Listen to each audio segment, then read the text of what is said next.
Hello friend, स्वागत है आप सभी का। देखिए, आज की क्लास बहुत महत्वपूर्ण होने वाली है। फंक्शन टॉपिक जो आपका फलन है उसकी एक क्लास हम पहले ही कर चुके हैं और उसमें हमने डेफिनेशन यानी इंट्रोडक्शन पहले देख लिया कि फंक्शन क्या होता है और फंक्शन की जो नेसेसरी कंडीशन है वो हम डिस्कस कर चुके हैं।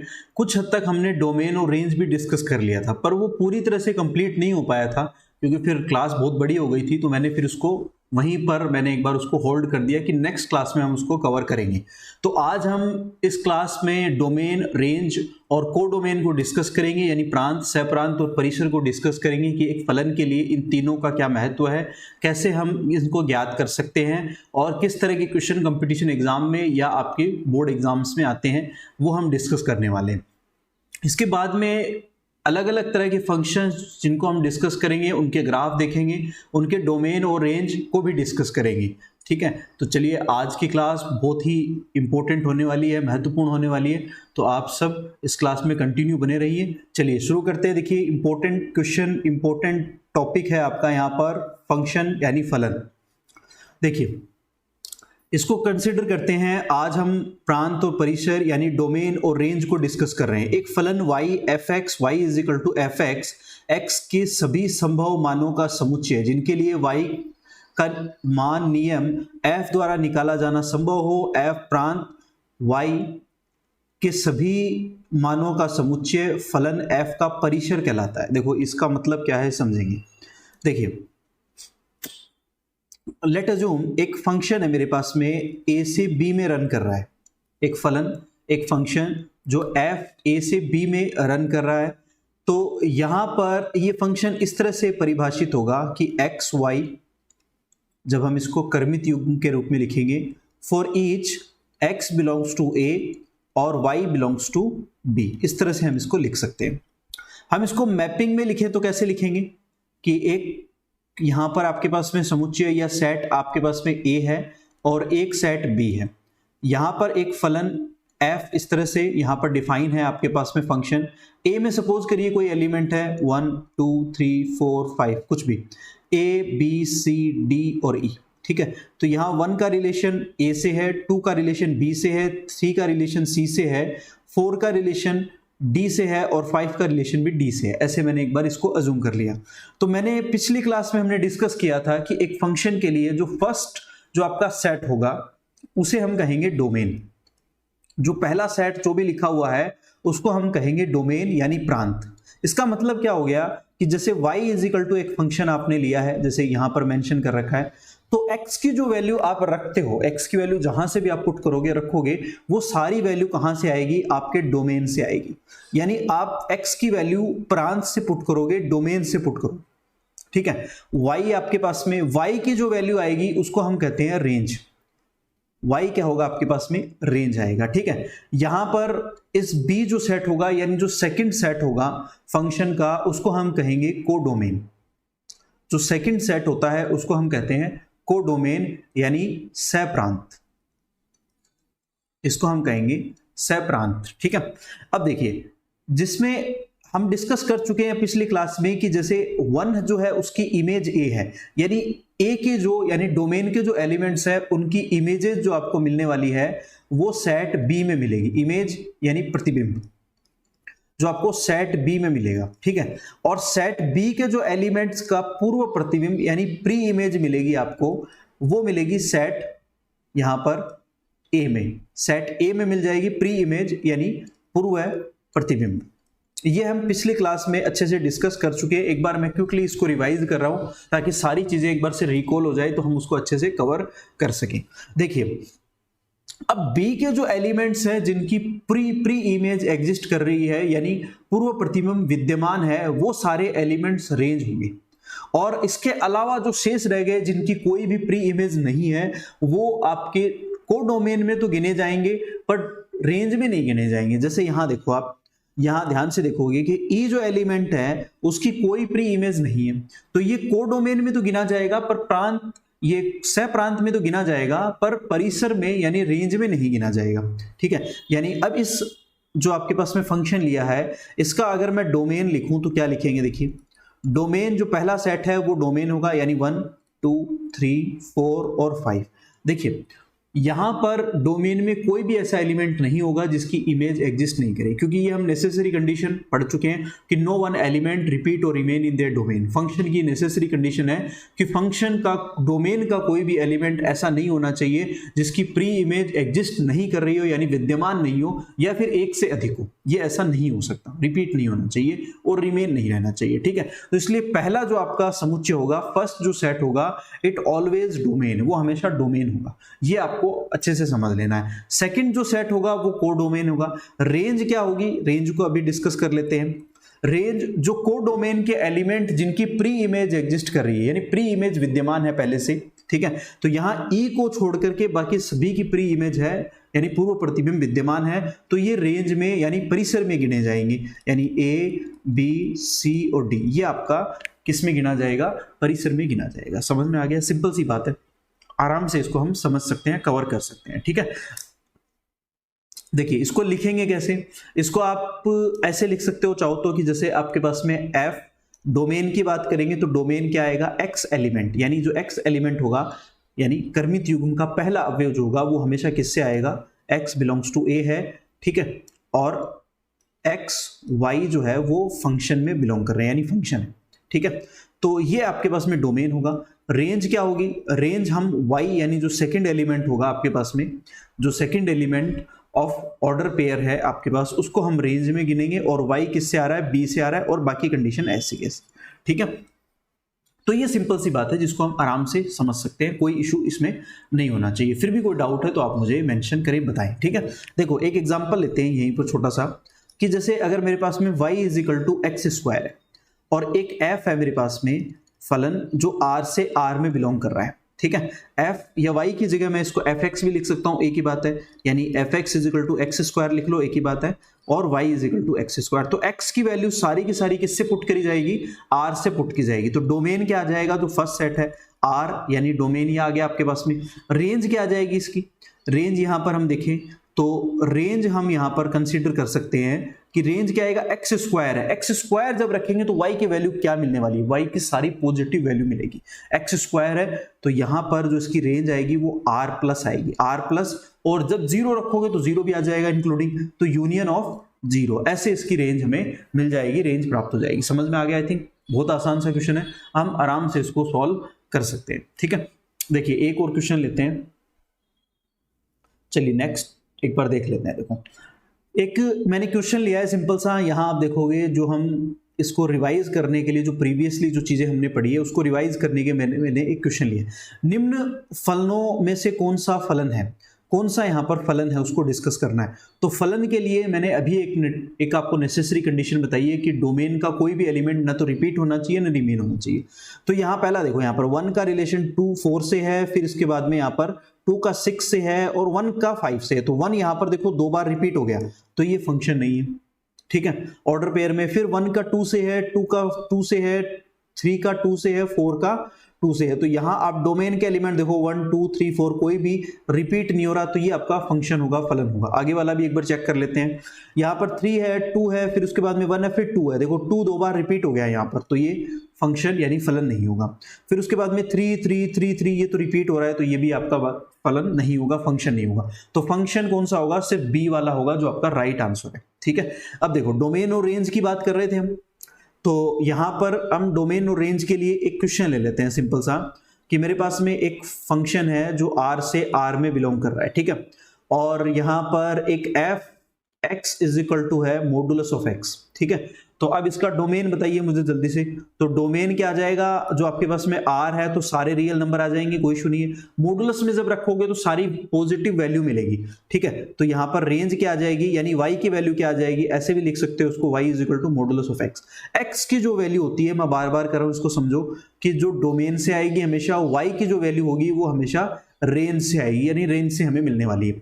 तो रेंज यहां पर क्या आ जाएगी आपके पास में, जो हम रेंज डिस्कस करेंगे इसमें जब आप रखोगे तो सारी पॉजिटिव वैल्यू होगी, तो r प्लस आ जाएगा और इंक्लूडिंग 0 आ जाएगा। इसको ऐसे भी लिख सकते हो, चाहो तो आप ऐसे भी लिख सकते हो इसको, और क्या लिख सकते हैं, 0 और इनफाइनाइट, ऐसे भी लिख सकते हो इसको, ऐसे भी इंटरवैल की फॉर्म में भी लिख सकते हो, एक ही बात है, ठीक है। एक और क्वेश्चन देखते हैं, देखो एक और सिंपल सा क्वेश्चन लेते हैं यहाँ पर हम, कि एक फंक्शन है मेरे पास में r से r में बिलोंग कर रहा है, रियल नंबर से रियल नंबर में बिलोंग कर रहा है, और fx इज इक्वल टू आपको दे रखा है यहाँ पर इस तरह से, या इसको z से अज्यूम कर लेते हैं। चलो, एक फंक्शन है जो z टू z में बिलोंग कर रहा है, z का मतलब इंटीजर फंक्शन है, ठीक है, और fx इज इक्वल टू है यहाँ पर अंडर रूट ऑफ r, यहाँ पर under root of 9 minus x square है। तो यहां देखो आपके पास में आपकी बार रेंज क्या आएगी और डोमेन क्या आएगा। तो सबसे पहले डोमेन को डिस्कस करते हैं। डोमेन में बार बार कह रहा हूं आपको कि डोमेन क्या होता है, हमेशा x की वैल्यू होती है, जो x की वैल्यू पुट कर सकते हो। फंक्शन हमेशा रियल वैल्यूड होता है, यहाँ पर इमेजिनरी नहीं हो सकता कभी भी, ठीक है। यानी आयोटा अब रूट में आ रहा है तो आयोटा नहीं बनना चाहिए। तो x की वैल्यू देखो आप क्या क्या पुट कर सकते हो, वो सारी की सारी आपकी डोमेन हो जाएगी। तो देखो इसमें वैल्यू 3 पुट कर सकते हो, नेगेटिव भी पुट कर सकते हो -3, तो -3 पुट कर सकते हैं, -2, -1, 0, 1, 2 और 3, ये सारी वैल्यू आप इसके अंदर पुट कर सकते हो। 3 से बड़ी नहीं कर सकते, क्योंकि 3 से बड़ी आप 4 लोगे, इंटीजर है, इंटीजर में कंप्लीट नंबर आता है तो 4 लोगे तो 9 माइनस 16 आ जाएगा, ठीक है, स्क्वायर। तो 16 क्या होगा आपके पास में, यहाँ पर नेगेटिव वैल्यू आएगी फिर, और रूट में नेगेटिव आने का मतलब होगा आयोटा बन जाएगा, आयोटा मतलब इमेजिनरी नंबर बन जाएगा, ठीक है। और फंक्शन कभी भी इमेजिनरी नहीं हो सकता, it always real valued, okay. Range की बात करेंगे, देखो क्या आएगी रेंज। तो रेंज की बात करेंगे तो यहां पर y की जो वैल्यू, अब ये सारी वैल्यू जो आपने निकाली है ये इसमें पुट करने के बाद में जो रिजल्ट आएगा वो रेंज आएगी। तो रेंज देखो यहां पर क्या आएगी, जब आप 0 रखोगे तो 3 आ जाएगा, कोई इशू नहीं है, पर जब 3 रखोगे तो 9 आएगा, 9 मतलब 0 आ जाएगा, तो 0 आ जाएगा। फिर उसके बाद में यहां पर आप इसको ऐसे लिख लेंगे, चलो इसको इंटरवल में लिख लेंगे, इंटरवल पोर्शन में लिख लेंगे यहां पर कि 0 आ जाएगा आपके पास, और 0 आ जाएगा, और इसके बाद में आपके पास में 0 से लेके और 0 रखोगे तो 3 आ जाएगा, ठीक है। तो इसके बीच के जो वैल्यूज है वो सारी आपके पास में आ जाएगी, तो ये रेंज आ जाएगी, ठीक है। 0 रखोगे तो 3 आ जाएगा, ओके, और इसमें इस 3 रखोगे तो 9 माइनस 9 आ जाएगा 0, ओके। तो ये सारी आपकी रेंज आ जाएगी। अब यहाँ देखो थोड़ा सा ध्यान ये देना कि जैसे आपका जो सेट्स है, जैसे मैंने यहाँ पर दोनों सेट कौन से लिए हैं, इंटीजर नंबर लिए हैं, इंटीजर नंबर। अगर यहां पर ये सेट जो है वो चेंज होंगे, तो सेट अगर चेंज होते हैं तो फिर उसके बाद में डोमेन और रेंज भी चेंज होगी। अगर ये रियल नंबर होते तो क्या होता, अगर मान लो यहां पर मैं लिख रहा हूं एक क्वेश्चन, इसी को मैं चेंज कर देता हूं। अगर मान लो यहां पर इफ f जो है वो r से r में अगर डिफाइन हो रहा होता, परिभाषित हो रहा होता, तब fx is equal to, question वही आपके पास में ये है आपके पास में, तब इसके डोमेन और रेंज क्या होंगे, ठीक है। ये आप मुझे जरूर बताएंगे कमेंट में सॉल्व करके कि इसके डोमेन और रेंज क्या मिलने वाले हैं, अगर आपके पास में यहाँ पर रियल दोनों ही सेट रियल होते, ठीक है। और अगर दोनों ही सेट यहाँ पर नेचुरल नंबर के होते तब डोमेन और रेंज क्या होते, ठीक है। तो ये 2 क्वेश्चन आप करेंगे आप, ठीक है, मुझे कमेंट में जरूर बताएंगे। चलिए नेक्स्ट क्वेश्चन पे चलते हैं। आगे देखो, आगे का टॉपिक है अपना यहाँ पर जो इंपॉर्टेंट है, फलनों का बीजगणित। बीजगणित क्या है, माना 2 फलन है आपके पास में f और g, 2 फलन है जिनके प्रांत यानी आपको डोमेन दे रखे हैं, एक तो है df है और एक है dg है। तब इन दोनों फलनों का योग, अंतर, गुणा और भाग फलनों के निम्न प्रकार परिभाषित होंगे। देखो क्या होगा, जैसे एक फलन है आपके पास में f और g, 2 फलन है, इन दोनों के डोमेन और रेंज आपको दे रखे हैं, यानी एक तो दे रखा है df और एक दे रखा है dg, ठीक है। तो अगर पहली कंडीशन है कि इन दोनों फलन को हम दोनों को ऐड कर दें, f और g x, तो इसको हम ऐसे लिख सकते हैं fx प्लस gx। इस कंडीशन में जब इन दोनों का हम डोमेन निकालेंगे, कंबाइंड डोमेन निकालेंगे, तो वो डोमेन इन दोनों का इंटरसेक्शन आएगा, यानी df इंटरसेक्शन dg ये आ जाएगा, ठीक है, जब इनका कंबाइंड डोमेन हम निकालेंगे तो, ठीक है। तो आप चाहो तो ऐसे कर सकते हो, पहले दोनों का अलग अलग डोमेन निकाल लो, फिर दोनों का इंटरसेक्शन कर लो, यानी कॉमन पार्ट ले लो। इंटरसेक्शन का मतलब क्या होता है, कॉमन पार्ट, जो हम डिस्कस कर चुके हैं सेट्स के टॉपिक में, अच्छे से इसको पढ़ चुके हैं। फिर दूसरा, अगर मान लो सिमिलरली ऐसे ही अगर f माइनस जी है fx, तो इसको हम क्या लिख लेंगे, fx माइनस gx लिखा जा सकता है, और इसका भी जो कॉमन डोमेन होगा आपके पास में वो आ जाएगा gf इंटरसेक्शन dg ही आएगा, ओके। सिमिलरली ऐसे ही अगर आपके पास में f इंटू जी है, 2 फलन, तो इसको हम fx इंटू gx लिख सकते हैं, दोनों को मल्टीप्लाई फॉर्म में, और इन दोनों का भी जो डोमेन आएगा आपके पास में कॉमन, वो भी क्या आएगा, इन दोनों का इंटरसेक्शन ही आएगा, यानी कॉमन एलिमेंट ही डोमेन में आने वाले हैं। नंबर 4, अगर f अपॉन जी एक्स आ रहा है आपके पास में, तो इसको हम लिख सकते हैं एफ एक्स अपॉन जी एक्स। बस शर्त ये है यहाँ पर वेयर जहां पर gx जो है वो जीरो नहीं होना चाहिए। अगर ये gx जीरो होगा तो ये अपरिभाषित यानी इनडिफाइन बन जाएगा। ओके, तो इस केस में भी आपके पास में जो डोमेन आएगा वो दोनों का इंटरसेक्शन ही आएगा, ये ध्यान रखना है। तो सब में आपको अगर कंबाइंड डोमेन निकालने के लिए कहा जाए, दो फंक्शन आपको साथ में दे दे और कहे कि भी इसका कंबाइंड डोमेन बताओ दोनों का, यानी तो आप क्या करोगे, उन दोनों का इंटरसेक्शन, अलग अलग डोमेन निकाल के इंटरसेक्शन हम कर देंगे, खत्म, क्वेश्चन खत्म हो जाएगा यहाँ पर। ठीक है, इजी क्वेश्चन है, आराम से हम कर सकते हैं। नेक्स्ट देखेंगे, अगला क्वेश्चन देखिए, यहाँ पर एक सिंपल सा क्वेश्चन मैंने लिया है और इसको करते हैं। क्या है आपके पास में, यदि f x is equal to है आपके पास log x, तो एफ यहाँ पर x बाई वाई की वैल्यू आपको सॉल्व करनी है। देखो क्या है, सिंपल सा क्वेश्चन है, एफ एक्स आपको यहाँ पर दे रखा है कि भैया log x है, एफ एक्स की वैल्यू आपको फाइंड आउट करनी है एफ एक्स अपॉन वाई। तो कैसे करेंगे, देखो सॉल्व करते हैं। सिंपल क्वेश्चन है, एफ एक्स जो है इसको मैं एक बार मान लेता हूं कि एफ एक्स क्या होता है आपके पास में log x है, जो दे रखा है ऑलरेडी, कोई इशू नहीं है।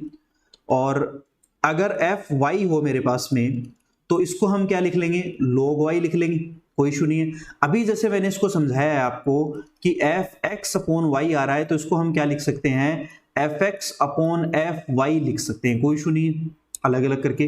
तो ये आ जाएगा log x और ये आ जाएगा मेरे पास में log y आ जाएगा।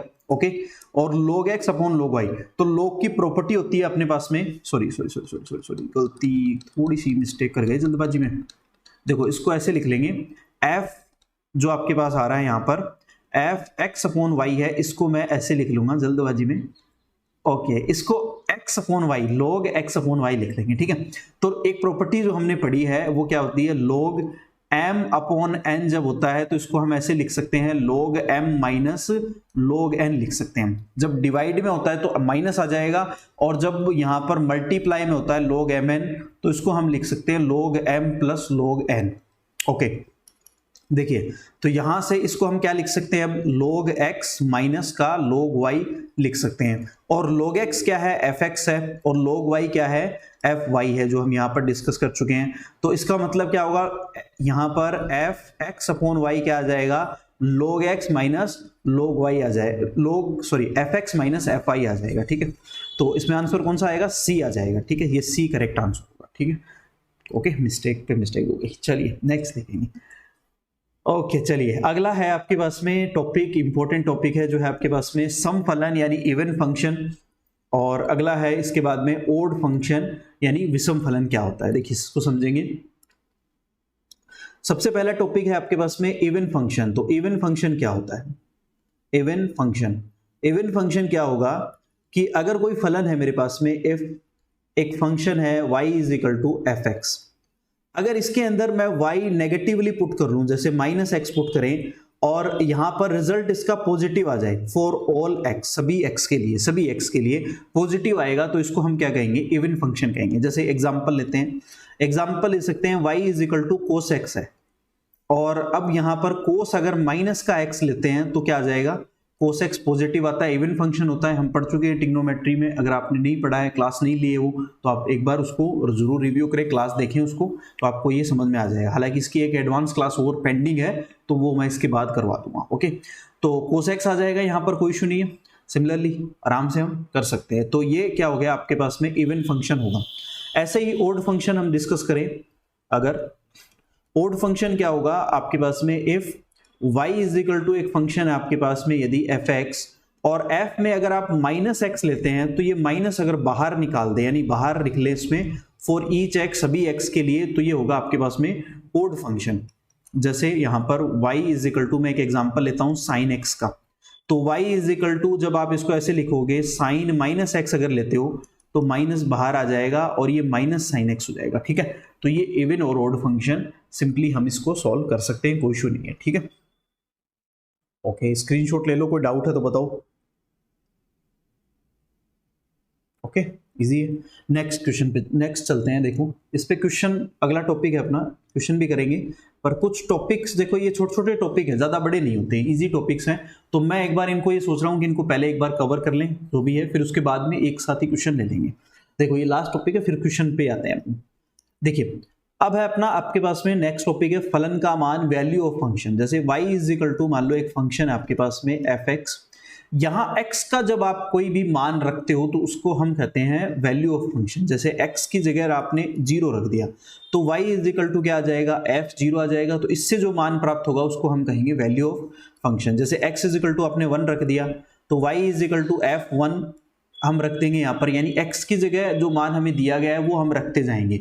उससे जो हमें फलन का मान यानी फंक्शन का जो मान प्राप्त होता रहेगा, वैल्यू जो मिलती रहेगी, उसे हम कहेंगे value of function, value of function. Okay, तो आई थिंक इजी है, कोई इशू नहीं है, आराम से हम इसको देख सकते हैं। देखिए आगे चलते हैं, कुछ क्वेश्चंस देखते हैं। जैसे ये एक वैल्यू ऑफ फंक्शन का अच्छा एग्जांपल है, इसको समझते हैं।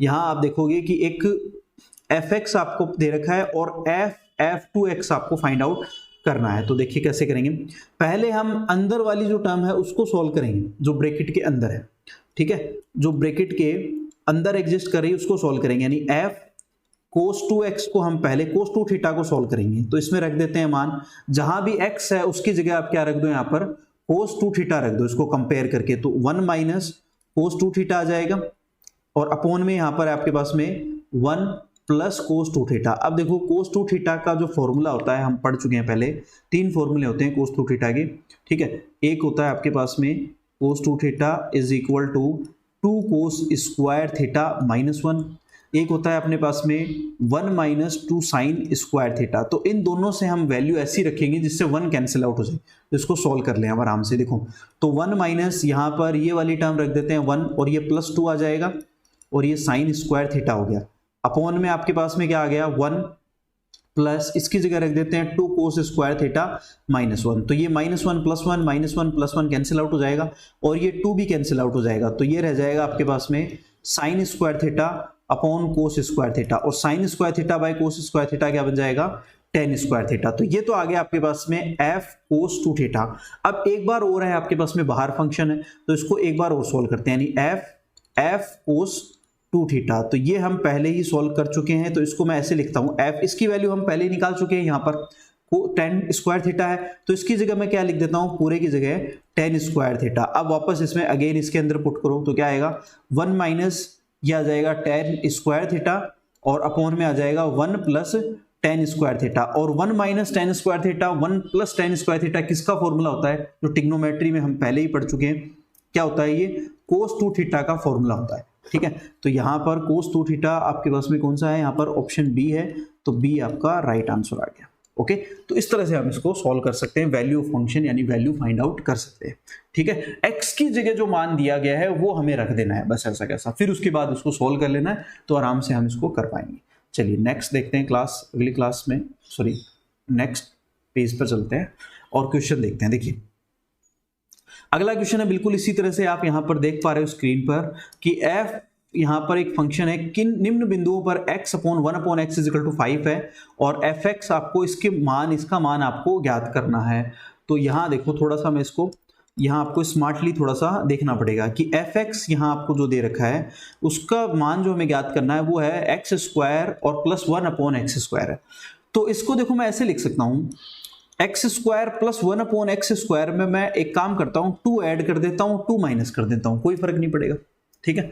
तो ये देखो मेरे पास में एक कंप्लीटिंग स्क्वायर बन जाएगी, यानी एक कंप्लीट स्क्वायर परफेक्ट स्क्वायर बन जाएगा। तो ये क्या बनेगा x प्लस 1 अपॉन एक्स का होल स्क्वायर बन जाएगा, ओके, और माइनस 2। जब आप x प्लस 1 अपॉन एक्स का होल स्क्वायर ओपन करोगे तो क्या आएगा, a square plus b square plus 2ab आएगा। तो 2ab में ये x जो है 1 अपॉन एक्स से कैंसिल आउट हो जाएगा, ठीक है। और इसका मान जो है वो हमें पहले से ही यहाँ पर दे रखा है, 5 दे रखा है, तो इसमें रख दो, ये 5 का स्क्वायर आ गया माइनस 2 आ गया, तो ये आ गया 25 माइनस 2 इज इक्वल टू 23, ये आ गया आपका आंसर। तो चेक करो ऑप्शन में सी आपका राइट आंसर आ गया। ओके, तो हम आराम से इसको कर सकते हैं। बहुत इजी क्वेश्चन मेरे लेने का मतलब ये है कि आपको बेसिक से बेसिक चीज जो है वो समझ में आ जाए, बेसिक से बेसिक कंसेप्ट जो है वो समझ में आ जाए, तब हम जब लेवल बढ़ाएंगे क्वेश्चंस का तो फिर आपको प्रॉब्लम नहीं होगी, फिर आप समझ पाओगे कि हाँ ये चीज ऐसे हो रही है, ठीक है। तो चलिए आगे देखते हैं। अगला है आपके पास में क्वेश्चन है यहाँ पर, निम्न में से कौन सा निम्न में से कौन सा नियम, नियम का मतलब फलन की बात कर रहा है, यहाँ पर फंक्शन की बात कर रहा है, आर से आर में फलन नहीं है, यानी एक फंक्शन की बात कर रहा है ये एफ जो है वो आर से आर में फलन नहीं यानी फंक्शन नहीं है। देखो रियल नंबर के सेट है दोनों, यहां पर हम वन बाय वन चेक करेंगे। देखो पहले यहां पर इससे करते हैं, चलो लास्ट से करते हैं, डी वाले को करते हैं। तो यहाँ एक्स क्यूब है, एक्स क्यूब में ये रियल नंबर पुट करोगे तो हमें रिजल्ट भी रियल नंबर मिलेगा, कोई इशू नहीं है। तो ये फंक्शन है आपका। आगे देखो 1/1/3 है, 1/3 में भी क्या होगा आपके पास में, यहाँ पर रियल नंबर पुट करोगे तो रियल नंबर ही मिलेगा, ये भी फंक्शन है। एक्स स्क्वायर है, एक्स स्क्वायर में भी रियल नंबर पुट करोगे तो पॉजिटिव रियल नंबर मिल जाएंगे, कोई इशू नहीं, तो ये भी फंक्शन है। इसमें देखो इसमें क्या है आपके पास में एफ एक्स, ये थोड़ा सा हमें लग रहा है, इसको चेक करते हैं। यहाँ पर f x is equal to दे रखा है रूट एक्स। अब रूट में जब आपने अगर नेगेटिव वैल्यू पुट कर दी यानी माइनस का 1 पुट कर दिया तो वो क्या बन जाएगा, आयोटा बन जाएगा। आयोटा का मतलब क्या होता है, इमेजनरी नंबर बन जाएगा। और इमेजनरी नंबर जो है वो रियल यानी फंक्शन नहीं हो सकता, फंक्शन सारे रियल वैल्यूड होते हैं। तो ये आपका इसमें राइट आंसर होगा कि ये फंक्शन नहीं है, तो आंसर आ जाएगा ए। ओके, इजी है आई थिंक। नेक्स्ट देखेंगे, अगला है आपके पास में question, f x is equal to दे रखा है 2x और इनटू में रूट 1 माइनस एक्स स्क्वायर है और साइन एफ साइन एक्स की वैल्यू आपको यहां पर फाइंड आउट करनी है। तो एफ यहां पर एफ साइन एक्स की वैल्यू हमें फाइंड आउट करनी है। तो बस यहां पर ये एक्स, इस पूरे को एक्स कंसिडर करेंगे और जहां जहां एक्स दिख रहा है वहां वहां ये पूरा साइन एक्स पुट कर देंगे। तो क्या आएगा, 2 साइन एक्स आ जाएगा और अंडर रूट में आ जाएगा 1 माइनस साइन स्क्वायर एक्स आ जाएगा। ठीक है, जहां जहां भी एक्स दिख रहा है ये पूरा एक्स है, इसको हम एक्स ही मान के चलेंगे और पूरा वहां पर पुट कर देंगे। ठीक है, तो ये 2 साइन एक्स ऐसा कैसा, और 1 माइनस साइन स्क्वायर एक्स क्या होता है, कोस स्क्वायर एक्स। पता है हमें 1 माइनस साइन स्क्वायर एक्स क्या होता है, कोस स्क्वायर एक्स। तो 2 साइन एक्स ऐसा कैसा, कोस स्क्वायर एक्स रूट से बाहर लिखोगे तो कोस एक्स आ जाएगा। तो 2 साइन एक्स कोस एक्स क्या बन जाएगा, साइन 2x आ जाएगा, जो हम फॉर्मूला ट्रिग्नोमेट्री में पढ़ चुके हैं। तो यह आपके पास में ऑप्शन आ जाएगा ए, जो राइट आंसर है। ओके, चलिए आई थिंक समझ में आ गया होगा, इजी है। नेक्स्ट चलते हैं, देखो आगे। अब की बार आपको दे रखा है यहां पर, यदि f एक फंक्शन जो r से r में है और यहां पर f x is equal to e to the power x दे रखा है, तो सत्य कथन कौन सा है वो चेक करना है। यहां पर आपको एक फंक्शन f जो है वो r से r में यानी रियल नंबर से रियल नंबर में बिलोंग कर रहा है, f x is equal to है e to the power x। तो देखो यहां ऑप्शन में आपको एफ वाई भी दिख रहा है सब जगह पर, तो मैं क्या करता हूं, इसको एफ वाई भी लिख लेता हूं यहां पर, तो e to the power y बन जाएगा, कोई इशू नहीं। तो एफ एक्स प्लस वाई, पहले वाले को चेक करते हैं क्या ये सत्य है क्या। तो इसको चेक करें तो इसका मतलब होगा e to the power x plus y लिखा जाएगा। और e की प्रॉपर्टी क्या होती है, e to the power x जब घात यहाँ पर बेस इक्वल होता है तो पावर ऐड हो जाती है। हमें पता है कि भाई बेस इक्वल होता है तो पावर ऐड हो जाती है, तो मैं इसको ऐसे लिख सकता हूँ। इसका मतलब ये ऐसे लिखा जाएगा, f x into f y लिख सकते हैं। ओके, तो ये बिल्कुल इसको सही कर रहा है, तो ये करेक्ट आ जाएगा आपके पास में, ऑप्शन ए सही है। आगे वाले को भी चेक कर लेते हैं क्या वो सही है क्या। ये बिल्कुल नहीं आएगा क्योंकि एफ एक्स वाई आ जाएगा, तो ये नहीं आएगा बिल्कुल। एक्स प्लस वाई अलग अलग यहाँ पर तो मल्टीप्लाई में आ रहा है, प्लस में आने का कोई मतलब ही नहीं है, तो ये भी करेक्ट नहीं है। तो ऑप्शन आपके पास में ए ही राइट आंसर होगा। ठीक है, आगे वाले में चलते हैं, बिल्कुल इसी तरह का है। मैंने यहाँ पर बस e to the power x की जगह आपकी बार क्या ले लिया, यहाँ पर 7 टू पावर x ले लिया है। तो f x is equal to है यहाँ पर 7 टू पावर x, और हमें यहाँ पर y भी आ रहा है तो इसको मैं क्या लिख लेता हूँ, एफ वाई भी लिख लेता हूँ। एफ वाई का मतलब क्या हो जाएगा, सिमिलरली लिख लिया मैंने इसको। ठीक है, एफ 7 टू पावर y मैंने लिख लिया यहाँ पर। तो f x minus y is equal to, इसको क्या लिख सकते हैं, देखो एफ यहाँ पर इसको एफ x की जगह पर क्या है, पूरा x माइनस वाई है, तो 7x माइनस वाई ऐसे लिख लेंगे। तो इसको अलग अलग करके लिख लेते हैं कि बेस इक्वल होता है तो पावर ऐड हो जाती है, तो ऐसे, और इंटू -7 ऐसे लिख लेंगे। अब यहाँ पर इनवर्स पावर है तो नीचे ले जाओ, तो 7 to power x upon 7 to power y आ जाएगा। 7 टू पावर x का मतलब क्या है, यहाँ पर देखो एफ एक्स है तो इसकी जगह एफ एक्स लिख लो, और 7 टू पावर y का मतलब यहाँ पर एफ वाई है तो इसको एफ वाई लिख लो। तो यहाँ देखो ऑप्शन कौन सा करेक्ट है, ऑप्शन जो आपके पास में है ये देखो यहाँ पर डी वाला करेक्ट है। ओके, तो ये आंसर आ जाएगा, इजी है, आराम से हम इसको कर सकते हैं। तो देखो ये सारे के सारे जो क्वेश्चंस है वो वैल्यू ऑफ जो फंक्शन है उससे रिलेटेड हमने इसको सॉल्व कर लिए। ओके, आगे चलते हैं, आगे का टॉपिक देखते हैं क्या है। देखिए अब देखिए यहां तक हम जो डोमेन और रेंज है उसको डिस्कस कर चुके हैं। वैल्यू ऑफ फंक्शन, दो टॉपिक हम कवर कर चुके हैं। वैल्यू ऑफ फंक्शन कवर कर लिया, डोमेन और रेंज हमने पढ़ लिया अच्छे से। तो उसमें आई थिंक कोई डाउट नहीं होना चाहिए। फिर भी कोई डाउट है तो आप मुझे जरूर बताएंगे कमेंट में। तो नेक्स्ट क्लास जब होगी अपनी, तो उसमें आपके जो डाउट्स जो है मैं उनको मेंशन कर दूंगा। ओके, चलिए अगला टॉपिक देखो अपना है, बहुत इंपॉर्टेंट है। क्या है? प्रारंभिक फलन और उनसे संबंधित तथ्य। यानी अब हम ग्राफ देखेंगे। देखो वन बाय वन हम, जैसे सबसे पहले हम घात फलन जो होते हैं वो कौन से होते हैं उनको देखेंगे। और अब कुछ फंक्शन ऐसे लेंगे जो हम ग्राफ लेंगे और ग्राफ के साथ में उनके डोमेन और रेंज को भी डिस्कस करते चलेंगे। देखो तो सबसे पहले जैसे घात फलन की बात हो रही है तो मैं एक फंक्शन ले लेता हूं, f x is equal to है मेरे पास में एक्स स्क्वायर। एक्स स्क्वायर जब हम ले रहे हैं यहाँ पर, तो और मैं ये मान के चलता हूं कि ये रियल नंबर से रियल नंबर में है। ठीक है, तो इसका ग्राफ कैसे बनेगा? देखो इसका ग्राफ जो बनेगा ये इस तरह से पॉजिटिव साइड में ऊपर की तरफ जाएगा और नेगेटिव साइड में भी ऊपर की तरफ, क्योंकि जब हम वैल्यू पुट करेंगे तो दोनों क्या आएगी, यहाँ पर वैल्यू पॉजिटिव ही आएगी। दोनों वैल्यू जब हम पुट करने वाले हैं यहाँ पर, चाहे x पॉजिटिव पुट करो नेगेटिव पुट करो, तो यहाँ पर वैल्यू पॉजिटिव ही मिलेगी। तो डोमेन क्या मिल जाएगा, जो आप x की वैल्यू पुट कर रहे हो वो सारे के सारे रियल नंबर है वो मिल जाएंगे। रेंज क्या मिल जाएगी इसकी? देखो रेंज क्या मिलेगी, जब आप x यहां पर नेगेटिव भी पुट करोगे तो x स्क्वायर होगा तो पॉजिटिव हो जाएगा। ठीक है, तो यानी रियल नंबर सारे पॉजिटिव मिलेंगे इंक्लूडिंग जीरो। जीरो पुट करोगे तो जीरो आएगा, ये ग्राफ में देखो यहाँ पर है। या फिर इसको ऐसे भी लिख सकते हो, और यहाँ पर जीरो इनफाइनाइट ऐसे भी लिख सकते हो उसको। ठीक है, तो इस तरह से हम इसको एक्स स्क्वायर हम इजीली कर सकते हैं, कोई इशू नहीं, इजी है। एक और ले लेते हैं यहीं पर, अगर मेरे पास में ये आ जाए एक्स क्यूब ले लेते हैं, एक और ले लेते हैं ग्राफ कि वही f जो है वो r से r में है और f x is equal to आपको दे रखा है यहाँ पर एक्स क्यूब है।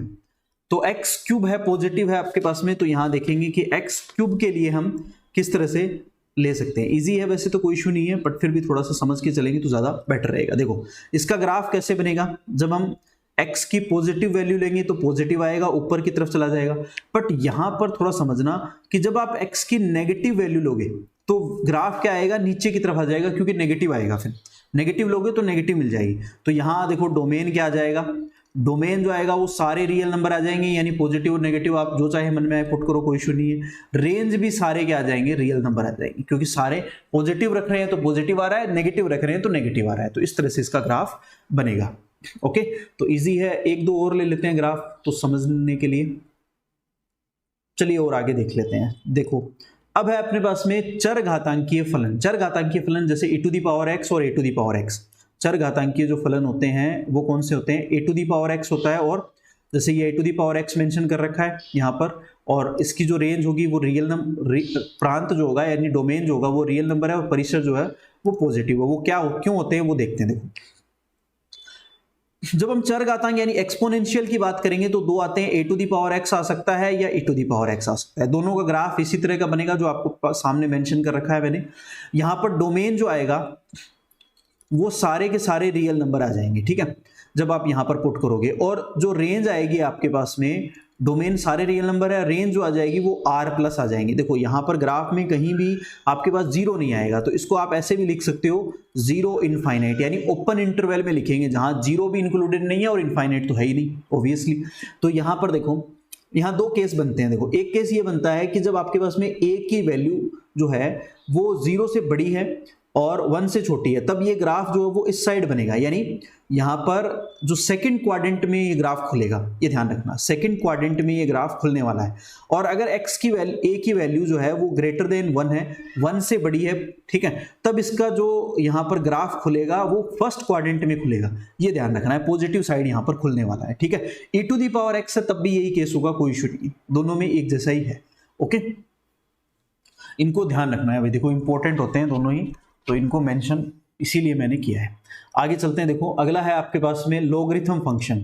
लॉगरिथम फंक्शन कौन से होते हैं, log x जो आपको पता है e to the power x, अगर आपके पास में ये है y is equal to a to the power x है, तो इसको हम क्या कर सकते हैं, यहाँ पर दोनों तरफ log लेते हैं, टेक log बोथ साइड, तो ये log y बन जाएगा और is equal to x, log की प्रॉपर्टी से बाहर आ जाएगा, log a बन जाएगा। तो x इज इक्वल टू ये आ जाएगा log a upon log y, और यहां से इसका बेस चेंज हो जाएगा, तो ये आ जाएगा log, यहां पर मेरे पास में क्या आ जाएगा, यहां पर x, सॉरी इसको इस साइड लिखो यार, इस साइड चला जाएगा ना, ये इसके नीचे चला जाएगा, तो log y upon log a आ जाएगा, तो इसका बेस चेंज हो जाएगा, तो यहां पर आ जाएगा log ay आ जाएगा। ठीक है, इसी तरह से अगर ये होता, इफ अगर ये y is equal to e to the power x होता, तब भी हम ऐसे ही लिखते हैं इसको, यानी log लोगे बोथ साइड, तो log y is equal to x पहले आ जाएगा और log e हो जाएगा। ठीक है, अगर बेस e है तो ये कैंसिल आउट हो जाता है, हमें पता ही है। ठीक है, तो ये कैंसिल आउट हो जाता है, तो हम इसको simply x is equal to log y ऐसे लिख सकते हैं। यहाँ पर बेस जो है वो e है, ये ध्यान रखना, और यहाँ पर जो बेस है वो a है।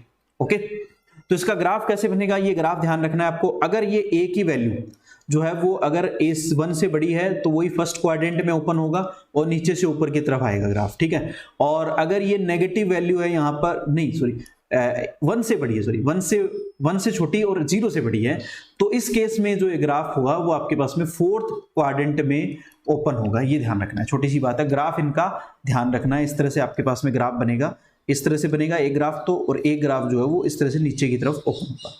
ठीक है, तो ये याद रख लेना है सिंपली, और डोमेन और रेंज जरूर याद रखने हैं। डोमेन और रेंज बहुत इंपॉर्टेंट है इसके लिए कि डोमेन जो होगा वो आपके पास में यहाँ पर सारे पॉजिटिव रियल नंबर होंगे।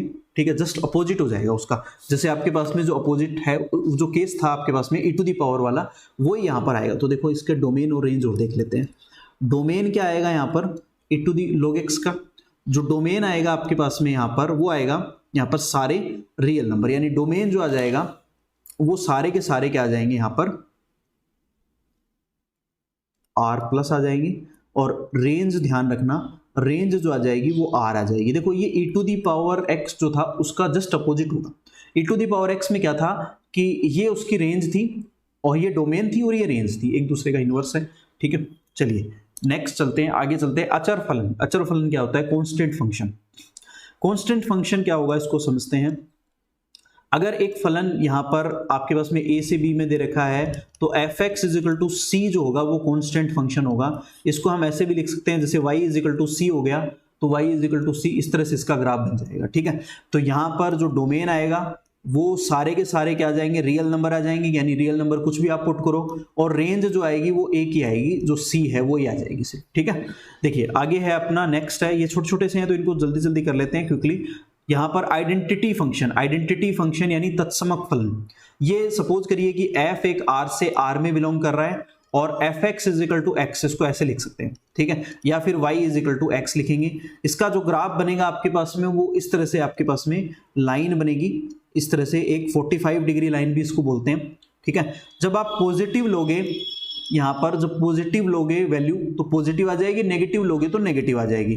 तो डोमेन क्या आ जाएंगे, सारे रियल नंबर आ जाएंगे, और रेंज भी यहाँ पर सारे रियल नंबर आ जाएंगे। जब आप पॉजिटिव लोगे तो फर्स्ट क्वाड्रेंट में आ जाएगा, और जब नेगेटिव लोगे तो थर्ड क्वाड्रेंट में आएगा, यानी दोनों नेगेटिव हो जाएंगे। ओके, एक्स और वाई, तो इसको हम कहते हैं आइडेंटिटी फंक्शन या फिर तत्समक फलन। ओके, सिंपली इसको याद आप रख सकते हो। आगे चलते हैं, मॉडुलस फंक्शन। देखो सबसे ज्यादा इंपॉर्टेंट है, इसको ध्यान रखना है, बहुत इंपॉर्टेंट है। मॉडुलस फंक्शन क्या होता है इसको समझते हैं। देखिए एक फंक्शन मान लीजिए r से r में बिलोंग कर रहा है, रियल नंबर से रियल नंबर में ले लेता हूं मैं, और f x is equal to होगा modulus of x. Modulus of x की डेफिनेशन क्या होगी, x पॉजिटिव होगा when x is greater than 0 है, 0 होगा when x is equal to 0 है, नेगेटिव x होगा when x is less than 0। ये ध्यान रखना है। इसका ग्राफ कैसे बनेगा, देखो अगर आप यहां पर x पॉजिटिव लोगे तो इस साइड ग्राफ बनेगा इस तरह से। जब आप यहां पर नेगेटिव लोगे, यानी x की वैल्यू नेगेटिव लोगे यहां पर, तो भी वैल्यू तो पॉजिटिव ही आनी है, तो इस तरह से यहां पर बन जाएगा। ठीक है, तो इसको वी शेप ग्राफ भी कहते हैं। कौन सा हो गया आपके पास में, ये वी शेप ग्राफ हो गया। ठीक है, ये ध्यान रखना है। अब यहां पर इसका डोमेन और रेंज भी डिस्कस कर लेते हैं साथ में।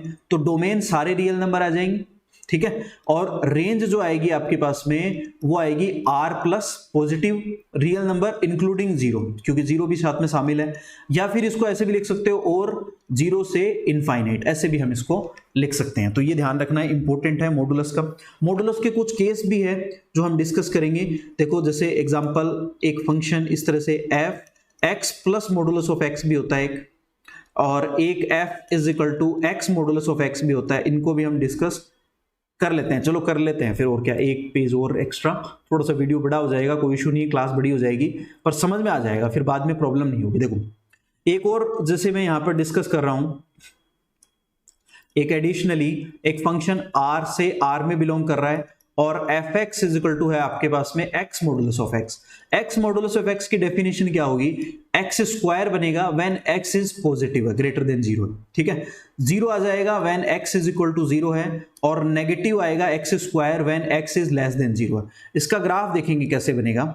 जब आपके पास में x पॉजिटिव है तो इस साइड ग्राफ आ जाएगा और जब नेगेटिव है तो इस साइड आएगा, ऐसा ग्राफ बनेगा आपके पास, ठीक है। इसका ग्राफ जो बनने वाला है वो इस तरह से बनेगा। डोमेन क्या आएगा, डोमेन आ जाएंगे इसके सारे रियल नंबर जो भी आपने लिए वो सारे रियल नंबर पुट कर सकते हो आप। रेंज भी यहां पर क्या आ जाएगी, सारे रियल नंबर आ जाएंगे, ठीक है। रियल नंबर पुट कर रहे हो तो सारे रियल नंबर आ जाएंगे, ओके। नेक्स्ट देख लेते हैं एक और। f जैसे r से r में बिलोंग कर रहा है और fx इज इक्वल टू है आपके पास में x plus modulus of x। तो यहां पर क्या केस बनेंगे, 2x हो जाएगा ये when x is greater than 0। x अगर पॉजिटिव है तो दोनों x ऐड होकर के 2x हो जाएगा, ठीक है। 0 आ जाएगा, x इज इक्वल टू 0 है तो x अगर नेगेटिव है तब भी 0 आएगा, ये ध्यान रखना। x अगर नेगेटिव है तो एक पॉजिटिव हो जाएगा एक नेगेटिव हो जाएगा, ठीक है। तो इसका जो ग्राफ बनने वाला है वो सिर्फ ये बनेगा, इस साइड एक लाइन आएगी सिर्फ, ये ध्यान रखना, इसलिए ये थोड़ा सा इंपॉर्टेंट हो जाता है। और ये y और ये 0, ठीक है। तो डोमेन क्या आ जाएगा, यहाँ पर डोमेन आ जाएगा आपके पास में सारे रियल नंबर आ जाएगा। रेंज क्या आ जाएगी, यहां पर जब हम रेंज डिस्कस करेंगे तो रेंज में सिर्फ पॉजिटिव रियल नंबर आएंगे आपके पास में, positive real number including 0, positive real number including 0 आ जाएगा। या फिर इसको आप चाहो तो ऐसे भी लिख सकते हो 0 इनफाइनाइट, ओके, इंटरवल फॉर्म में, ओके। तो ये आपका समझ में आ गया होगा, ये सारे जो है अपने पास में मॉडुलस ऑफ फंक्शन। इसके अलावा भी कुछ और होते हैं जो आपको खुद एक बार करने की कोशिश करना आप, ठीक है। एक और मैं आपको दे रहा हूं जो आप खुद करने की कोशिश करना, x minus modulus of x। ये आप एक बार इसके डोमेन और रेंज बताना और ग्राफ बताना मुझे, ठीक है। चलिए अब अगला जो टॉपिक है उसको डिस्कस कर लेते हैं क्विकली। अगला है अपने पास में सिग्नम फंक्शन, ये भी बहुत इंपॉर्टेंट है। सिग्नम फंक्शन, सिग्नम फंक्शन क्या होता है इसको भी हम डिस्कस करके चलते हैं। देखिए सिग्नम फंक्शन, जैसे मान लीजिए एक फंक्शन है मेरे पास में f जो r से r में बिलोंग कर रहा है, r से r में परिभाषित है, r से r में डिफाइन है। तो fx जो होगा आपके पास में ये होता है modulus of x upon x, ये होता है सिग्नम फंक्शन। इसकी डेफिनेशन क्या होगी आपके पास में, ये वैल्यू 1 आएगी when x is greater than 0। x की वैल्यू ग्रेटर देन 0 है तो 1 आ जाएगी। 0 आएगी when x is equal to 0 है और माइनस की 1 वैल्यू आएगी when x is less than 0 है, ये ध्यान रखना है, ठीक है। इसका ग्राफ कैसे बनेगा, इसका ग्राफ बनने वाला है देखो इस तरह से, ये आपके पास में पॉजिटिव 1 है तो ये आ जाएगा, ये 0 है और ये आपके पास में यहाँ पर नेगेटिव 1 है, ठीक है। तो ये इस तरह का आपका ग्राफ बनेगा, ठीक है। डोमेन और रेंज इंपॉर्टेंट है, इसके याद रखना। देखो डोमेन क्या आएगा, सारे रियल नंबर आ जाएंगे क्योंकि जो भी आप रियल नंबर पुट करना चाहो अपनी मर्जी से कर सकते हो। रेंज क्या आ जाएगी, देखो रेंज आ जाएगी इसमें जो रिजल्ट जो आया है आपके पास में ये वाला, ये रेंज है, सिर्फ यही आएगी इसमें, यानी -1, 0 और 1, ये रेंज आएगी, ये ध्यान रखना है। ये इंपॉर्टेंट फंक्शन है सिग्नम फंक्शन, इसको भी हमें ध्यान रखना है, कवर करके चलेंगे। आगे चलते हैं। देखो अगला है आपके पास में जो बहुत ही महत्वपूर्ण है, महत्तम पूर्णांक फलन यानी greatest integer function. Greatest integer function क्या होता है इसको समझेंगे।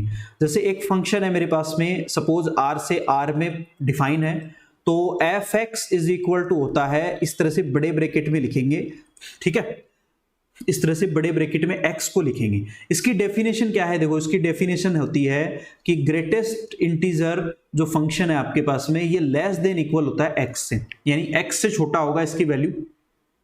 जैसे एग्जांपल लेते हैं, देखो अगर x का मान 2 है तो ग्रेटेस्ट इंटीजर 2 का मान भी 2 आएगा, बट अगर x का मान 2.2 है तो 2.2 ग्रेटेस्ट इंटीजर का मान भी 2 आएगा, क्योंकि ये x जो है इसका मान हमेशा x से छोटा आता है। और इंटीजर है, इंटीजर का मतलब क्या होगा, कंप्लीट नंबर होते हैं जो नंबर लाइन पर हम शो कर सकते हैं, वही तो होते हैं। तो यहाँ पॉइंट का कोई लेना देना नहीं है, पॉइंट वाले या फ्रैक्शन वाले नहीं आएंगे, सिर्फ कंप्लीट नंबर को डिस्कस करेंगे और उससे जस्ट छोटे वाले कंप्लीट नंबर को डिस्कस करेंगे। अगर x की वैल्यू 2.9 भी आ जाए ना तो भी यहां पर इसकी वैल्यू 2 ही आएगी, ये ध्यान रखना है। अगर मान लो x की वैल्यू यहां पर माइनस का 2.9 है तब क्या आएगी, तब यहां पर इससे छोटी वैल्यू -3 आएगी।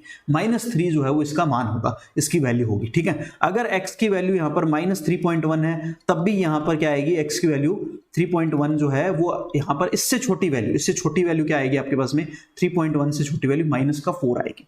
ओके, तो ये आपको ध्यान रखना है, इंपॉर्टेंट है, और इसकी डेफिनेशन आपको जरूर याद रखनी है। ठीक है, इसका डोमेन और रेंज भी देख लेते हैं। देखो इंपॉर्टेंट है डोमेन और रेंज। डोमेन सारे रियल नंबर आ जाएंगे, कोई इशू नहीं, पॉजिटिव नेगेटिव आपका जो मन करे पुट करो, कोई इशू नहीं है। ठीक है, एक्स की जगह। रेंज क्या आएगी, जो रिजल्ट मिलने वाला है। रेंज मैं बार बार कर रहा हूं, जो आपको रिजल्ट मिलता है वो रेंज होती है। तो रेंज यहां पर क्या आई है आपके पास में, इंटीजर आई है। ये देखो यहां पर हमने जितने भी लिए हैं वो सारे के सारे इंटीजर ही तो हैं। यहां पर जितने भी हमने डिस्कस किए हैं वो सब इंटीजर हैं। ठीक है, तो ये ध्यान रखना है कि डोमेन इसका रियल नंबर होगा, बट रेंज क्या होगी, ग्रेटेस्ट इंटीजर फंक्शन की यहां पर जेड होगी, यानी इंटीजर होंगी। ठीक है, ग्राफ इसका ज्यादा इंपॉर्टेंट नहीं है, पर फिर भी थोड़ा सा ध्यान रख लेना, इस तरह से इसके ग्राफ बनेंगे। ठीक है, ओके, तो आई थिंक ये समझ में आ गया होगा, कोई इशू नहीं है, इजी, आराम से हम कर सकते हैं। एक और फंक्शन होता है, उसको हम और डिस्कस कर लेते हैं, और वो होता है आपके पास में स्मॉलेस्ट इंटीजर फंक्शन। ये होता है आपके पास में स्मॉलेस्ट इंटीजर फंक्शन। इसको भी डिस्कस करते चलते हैं, एक को भी क्यों छोड़ें फिर। ठीक है, तो सपोज देखिए यहां पर आपके पास में एक फंक्शन है f, जो r से r में बिलोंग कर रहा है, और f x is equal to होगा आपके पास में यहाँ पर इस तरह से, सीलिंग होगी सिर्फ इसकी, बेस नहीं होगा। ठीक है, और इसकी डेफिनेशन होगी आपके पास में, ये ग्रेटर देन इक्वल एक्स होगा, यानी एक्स से, वो इंटीजर तो इसमें भी आएगा, कंप्लीट नंबर आएगा, पर ये एक्स से इसकी वैल्यू बड़ी होगी। थोड़ा सा इसमें डिफरेंस है, एक दूसरे के जस्ट अपोजिट है। तो यहां देखो, अगर एक्स की वैल्यू मैंने 2.2 ले ली, तो अब इसके अंदर अगर 2.2 रखेंगे तो इसका मान जो आएगा वो 3 आएगा, इससे बड़ा आएगा, इससे छोटा नहीं आएगा आपकी बार। उसमें छोटा आ रहा था, इसमें बड़ा आएगा। ठीक है, जस्ट अपोजिट है, उसमें ग्रेटेस्ट है बट वैल्यू छोटी आ रही है, इसमें स्मॉलेस्ट नाम आ रहा है पर वैल्यू बड़ी आ रही है। इंटीजर का मतलब कंप्लीट नंबर होता है। तो ऐसे ट्रिक से याद रख लो थोड़ा सा, तो माइंड में क्या है कि वो सेट हो जाए एक बार में। ठीक है, बार बार हमें उसमें कंफ्यूजन नहीं हो। अगर x की वैल्यू माइनस का 3.1 आ जाए, तब क्या लिखेंगे, देखो इसमें माइनस का 3.1 है, तो इससे छोटी वैल्यू, बेस नहीं आएगा इसका, इससे छोटी वैल्यू -3 आ जाएगी, इससे बड़ी वैल्यू, सॉरी, इससे बड़ी वैल्यू -3 आ जाएगी। ओके, तो ये ध्यान रखना है। जैसे x की वैल्यू अगर 4.5 है, तो इससे बड़ी वैल्यू 4.5 से बड़ी वैल्यू क्या आएगी, 5 आ जाएगी। ओके, तो इस तरह से हमें इनको याद रख लेना है, कोई इशू नहीं है। तो यहां पर भी डोमेन को डिस्कस कर लेते हैं। डोमेन सारे रियल नंबर आ जाएंगे, और रेंज क्या आएगी इसकी, रेंज सारी जेड आ जाएगी, इसकी रेंज भी क्या होगी, जेड होगी। ये ध्यान रखना है। तो इजीली हम इसको कर सकते हैं, कोई इशू नहीं है अपने पास। ठीक है, अगला देखते हैं, आगे टॉपिक पे चलते हैं। अब है अपने पास में कुछ ट्रिग्नोमेट्रिक फंक्शंस। देखो कुछ ट्रिग्नोमेट्रिक फंक्शंस मैंने लिए हैं यहां पर, जिनको हम कहते हैं त्रिकोणमितीय फलन, और इनके मैंने डोमेन और रेंज लिखे हैं। जैसे ये डोमेन है आपके पास में यहाँ पर, और ये है रेंज। इनको आपको याद रखना है, और इनको हम डिटेल से करेंगे जब हम ट्रिग्नोमेट्री का चैप्टर कर रहे होंगे। एक क्लास में पहले से ही है आपके पास में एक क्लास ऑलरेडी मैं ले चुका हूं इसकी ट्रिग्नोमेट्री की, तो आपने नहीं देखी है तो उसको एक बार आप जरूर रिव्यू करें, तो आपको समझ में आ जाएगा। इसकी एडवांस क्लास जो है मैं और लेने वाला हूं, तो उसमें और आपको डिटेल से करवा देंगे, कोई इशू नहीं है। तो अब देखो, इसमें सिर्फ आपको क्या करना है, जो sine x, cos x, tan x, cot, sec और कोसेक, इनके डोमेन और रेंज इस टेबल में मैंने मेंशन करे हुए हैं, तो इनको आपको याद करना है अच्छे से। ठीक है, इनके जो ग्राफ है वो हम नेक्स्ट क्लास में डिस्कस करेंगे, क्योंकि काफी बड़ी क्लास हो गई है फिर। तो नेक्स्ट क्लास में इनके जो ग्राफ डिस्कस करने वाले हैं, और इनकी से रिलेटेड जो क्वेश्चंस है वो डिस्कस करेंगे, बट उनको हम डिस्कस करेंगे ट्रिग्नोमेट्री में, क्योंकि ये टॉपिक ट्रिग्नोमेट्री का, इसलिए हम वहीं डिस्कस इसको एक साथ कर लेंगे। ओके, तो चलिए इस क्लास में यहां तक आपने फंक्शन में क्या क्या पढ़ा है एक बार उसको रिव्यू करते हैं। फंक्शन में हमने डोमेन और रेंज पढ़ लिया, यानी डोमेन, कोडोमेन और रेंज, ये तीनों टॉपिक हम इसमें कवर कर चुके हैं। फिर उसके बाद में वैल्यू ऑफ फंक्शन हमने पढ़ लिया, टॉपिक कवर कर लिया। तीसरा हमने यहां पर various functions and their graph, और उनके जो ग्राफ है उनको हम डिस्कस कर चुके हैं। तो मोस्टली हमने यहाँ पर डोमेन, रेंज, कोडोमेन, उनको हमने डिस्कस कर लिया, उनको हम डिटेल से पढ़ चुके हैं। और सारे जो इंपॉर्टेंट फंक्शंस हैं जिनके ग्राफ और उनके डोमेन और रेंज जो पूछे जाते हैं एग्जाम में, और इनको हेल्प करते हैं दूसरे क्वेश्चन, बड़े क्वेश्चंस को सॉल्व करने के लिए, तो उनको आपको ध्यान रखना है। उनके ग्राफ आपको ध्यान में होने चाहिए, उनके डोमेन और रेंज आपको ध्यान में होने चाहिए, तभी हम जो बड़े क्वेश्चंस हैं, आगे के जो क्वेश्चंस हैं, उनको हम सॉल्व कर पाएंगे। तो आज की क्लास में इतना ही। आप सभी को बहुत बहुत धन्यवाद। अगर आपने पूरी क्लास देखी है तो आपको ज़रूर समझ में आई होगी, ठीक है। और आपको ये काम करना ही है क्विकली, ठीक है। और एक काम आपको ये भी करना है, ठीक है। और एक काम आपको ये भी करना है कि अपने फ्रेंड्स को शेयर करना, ओके, ताकि सबको फायदा हो सके। Love you all, thank you.